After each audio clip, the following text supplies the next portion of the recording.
आगरा सफाई कर्मचारियों और नगर निगम के पार्षदों के बीच हुआ विवाद अब तूल पकड़ता जा रहा है। विवाद के बाद सफाई कर्मचारियों ने पूरे शहर की सफाई व्यवस्था को बंद रखा।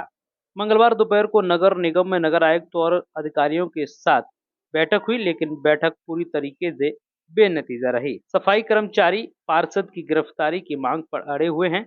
नगर आयुक्त के साथ हुई बैठक पूरी तरीके से बेनतीजा रही है। इसके बाद सफाई कर्मचारियों ने आह्वान किया है कि वह पूरे शहर भर में सफाई व्यवस्था बुधवार को भी बंद रखेंगे।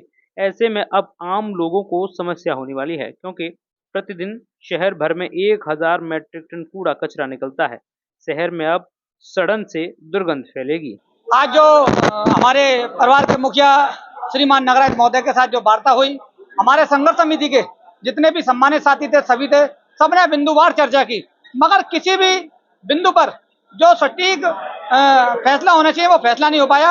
हमारे केवल 2 मांग है, उस 2 मांग में से एक भी मांग पूरी नहीं हो पा रही है। अब पता नहीं क्यों असहज है।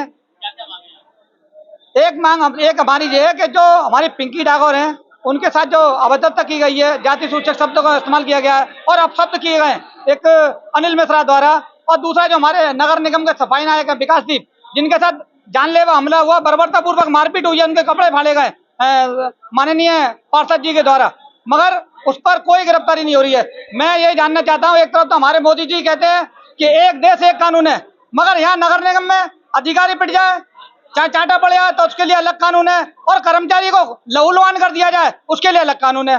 तो मुझे समझ में नहीं आ रहा कि हम कहाँ पर खड़े हैं और कौन से देश में खड़े हैं।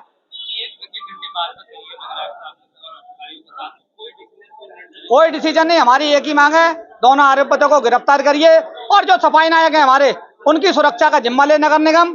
अगर सुरक्षा का जिम्मा नहीं लेंगे तो हम जैसे आज कार से व्रत थे, कल भी हम अब व्रत रहेंगे जब तक इनकी गिरफ्तारी नहीं हो जाती और हमारे सफाई नायकों की सुरक्षा की जिम्मेदारी नहीं लेता नगर निगम, तब तक हम अपनी कार से। और मेरे सीनियर सुपरवाइजर इतने टाइम से मुझे परेशान कर रहे हैं, और मैंने जब एफआईआर कराई, क्योंकि उन्होंने मुझे फोन करके मेरे को बहुत अश्लील और गंदी गंदी भद्दी मेरी जाति को लेके बातें कही, तो मैंने एफआईआर करा दी।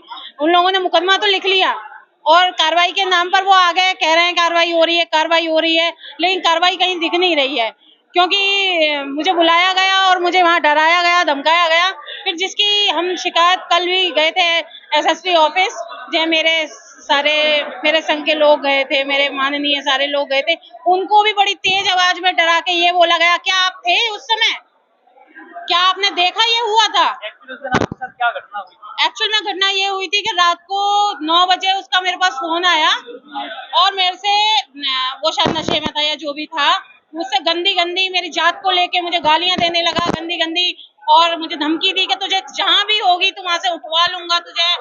और मैं और मेरा बेटा ये अकेले रहते हैं, हमें बहुत डर है इस चीज का, और अधिकारियों का उसको सपोर्ट है, और थाने में अधिकारियों के साथ बैठक हुई आपकी? हाँ जी। क्या निर्णय निकला, क्या मांग रहे हैं? कोई निर्णय नहीं निकल पाया, क्योंकि उन्होंने सब कुछ कानून के ऊपर छोड़ दिया, और कानून को हम देख पा रहे हैं कि उनकी जो कार्रवाई हो रही है वो ना के बराबर हो रही है। कल उन्होंने कहा कि वॉइस रिकॉर्डिंग हमने भेजी हुई है जांच के लिए, लेकिन कल फिर वो बोलते हैं दूसरे बयान में कि अभी सैंपल लिया जाएगा। फिर आपने कौन सी रिकॉर्डिंग बाहर भेजी हुई है जब सैंपल नहीं गया है?